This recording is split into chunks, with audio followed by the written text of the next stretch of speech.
আছে, কোন জায়গায় কোন বিধানে বাংলাদেশের কোন আইনতে আছে যে আপনি একটা প্রতিষ্ঠান করবেন, সেটা জনকল্যাণ নাম দিয়ে আপনি রাস্তায় দাঁড়াইয়া সমঝোতার ভিত্তিতে টাকা তুলবেন? আর সমঝোতার ভিত্তি মানে মানে কল্যাণ সমিতিগুলোকে আমি যদি বোঝার জন্য বলি, কল্যাণ সমিতি যেগুলো আছে সবগুলোকে তো সমাজসেবা থেকে রেজিস্ট্রেশন দিতে হয়, হ্যাঁ, এবং তাদের ইনকাম কি হয় সেটা সমাজসেবা জানে, ইনকাম সাবমিট করতে হয় হ্যাঁ, প্রত্যেক বছর। হ্যাঁ, আচ্ছা, সেটা তো রাষ্ট্রীয় সিস্টেমের মধ্যেই যে হ্যাঁ। এই সমস্ত সমিতি পুরোটাই চলে ডোনেশনের টাকা দিয়ে। ডোনেশন, আমি তো সেই ডোনেশন তো তাদের সদস্যদের কাছ থেকে তুলবে। সেটাই তো বলতে, সদস্যদের কাছে তার সদস্য কারা? শ্রমিকরা। শ্রমিকদের কি কোটা আছে যে মাসে তোমাদের এত দিতে হবে? হ্যাঁ, তাহলে তার চাঁদা না, তাহলে তার সেটা চাঁদা না। তাহলে তো মন্ত্রীর কথা ঠিক আছে। মন্ত্রী এটা বলে নাই। মন্ত্রী বলেছে যে সমঝোতার মধ্য দিয়ে। সমঝোতার মধ্য দিয়ে আপনি কথাটা বোঝান করে, সমঝোতা হয় কখন? প্রথম আপনি আমাকে চাইবেন, না চাইলে সমঝোতাটা কোথায় আমি বুঝলাম না তো। আপনি আমার কাছে চাঁদা চাচ্ছেন না, তাহলে সমঝোতা হবে কেন? চাইলে না সমঝোতা হবে কি? আপনি চাইছেন 500, আমি বললাম না ভাই না 200 দিব। রাজ্জাক ভাই, আপনি যেটা বলতেন, আমি লিগ্যাল ভাষার কথা বলতেন, লিগ্যাল ভাষায় তো আমি বলছি। আইনজীবী কথা বোঝাচ্ছেন, যে বাসের শ্রমিক এবং মালিক সমিতিগুলো আছে তাদের একটা আয় উৎস দরকার।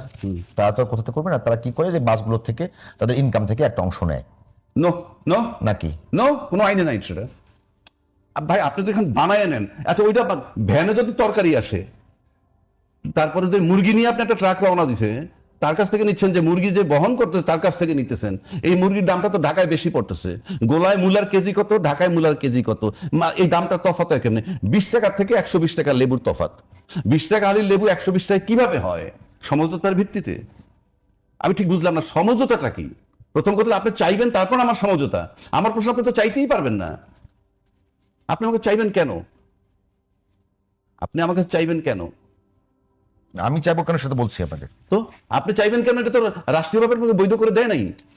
এক আছে, আপনি যে কোনো একটা সমিতি চালায়, সমস্ত মেম্বার একটা ফিক্সড চাঁদা দেয়, তারা বিভিন্ন মানে দাতার কাছ থেকে ডোনেশন নেয়। দাতার কাছ থেকে ডোনেশন। সেটা তো আপনি জানবেন না ডোনেশন কোনটা। আমি তো বারবার, আপনি সমঝোতা কথাটা আনছেন, তো আমার সমঝোতার প্রশ্ন আসে কখন?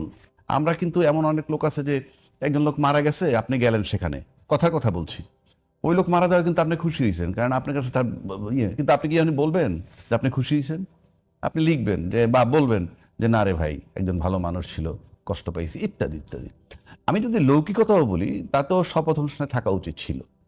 শপথ অনুষ্ঠানে থাকলেই যে আপনি ওইটা মাইনে গেলেন তাও তো না। সুতরাং আপনি থাকতে পারতেন। যেমন আজকে সমঝোতা হয় নাই, সে মনে করেন গণভোট হইল, গণভোট হওয়ার পর কি হয়েছে?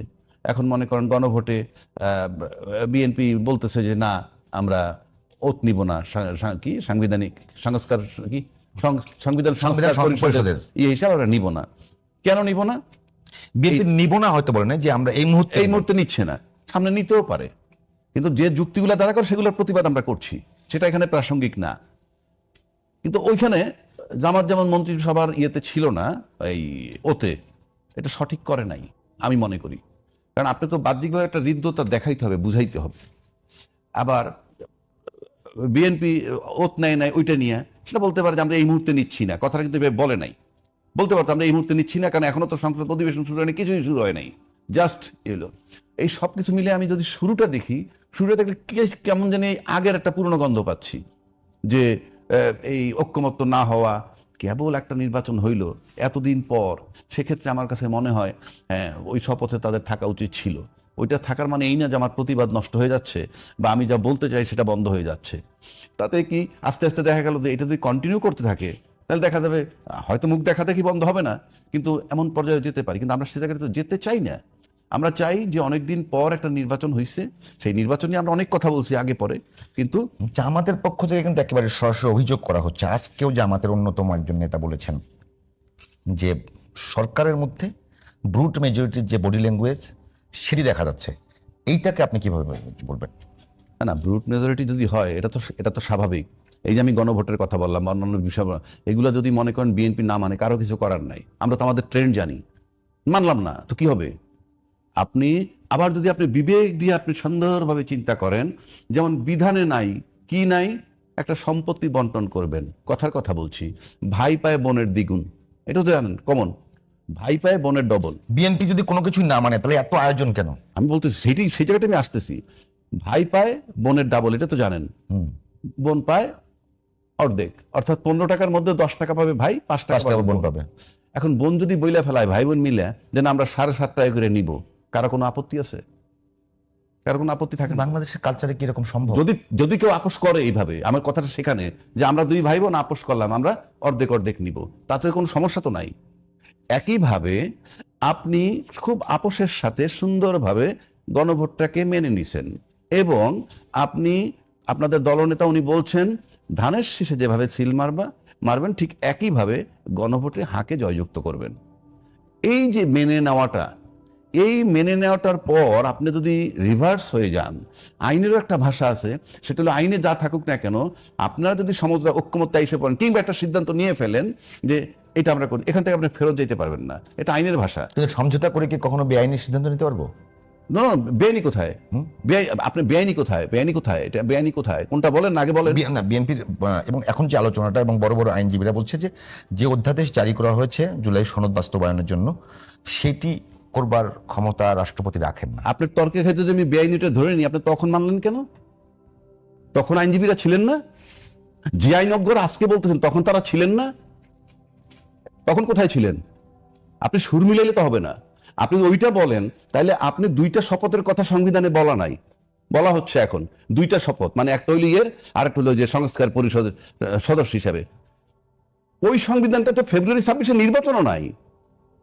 ওই সংবিধানটা তো অন্তর্বর্তীকালীন সরকার বলতে কিছু নাই।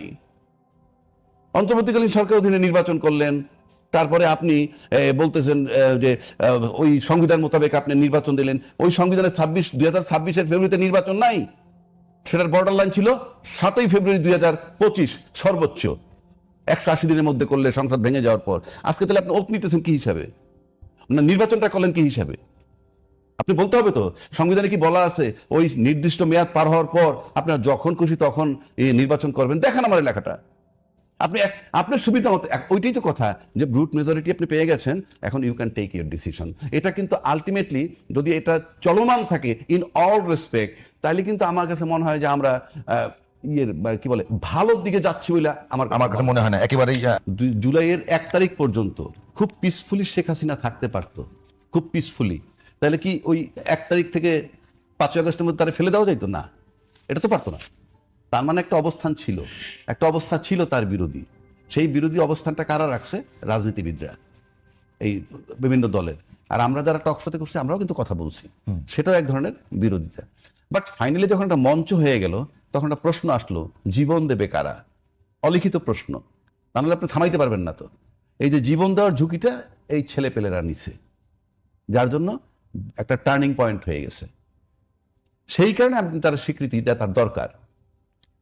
কিন্তু এখন যদি সেটাকে আমরা ওই তারপর থেকেই যখন দেখলাম একটা পর্যায়ে যে তাদের এইটাকে ইনডাইরেক্টলি ভাষাগতভাবে মবের ভিতরে ঢুকানো হচ্ছে, আইনগতভাবে সঠিক না, এবং বিপ্লব হিসাবে ট্রিটমেন্ট হয় নাই। বিপ্লব হিসেবে ট্রিটমেন্ট তো খালি ওই কয়টা লোকের দায়িত্ব না, বিপ্লব হিসেবে ট্রিট করার দায়িত্ব রাজনীতিবিদদেরও ছিল তাইলে, কিন্তু সেটা তো করা হয় নাই। এটা তো সত্য, বড় বড় রাজনৈতিক দল তো সেটা করে নাই। না করাই কি, তারা একটা সময় ফ্লোটিং হয়ে গেছে। তারপরে নানান বক্তব্যে টকশোতে তাদেরকে এনে যেভাবে কথাবার্তা বলে, তাদের ভিতরে একটা ভয় ঢুকে গেছে, ঢুকতে পারে, এটা অস্বাভাবিক কিছু না। তখন একটা পর্যায়ে আমার যেটা, আমি তাদের বডি ল্যাঙ্গুয়েজ, এখন যে মানে বিরোধী দল এবং সরকারি দলের মধ্যে যে গণভোট নিয়ে বাস্তবায়ন, সেটাই বলতেছি, সেই ভয়ের কি আসলে কোনো বাস্তবতা আছে? না, শেষ পর্যন্ত তারা কি করবে, তাদের দরকার যে আমরা ফ্লোটিং, আমাদের একটা ভেলা দরকার সমুদ্রের মধ্যে, সেই ভেলা হিসেবে তারা জামাতকে ধরছে। এটা আমার ব্যক্তিগত মত। আমি সেটা বললো, নির্বাচনও হয়ে গেল। এখন দূরত্ব রয়েছে ওখান থেকে। 1, 2 নম্বর, স্বাধীনতা বিরোধী শক্তির সাথে তারা যোগ দিছে।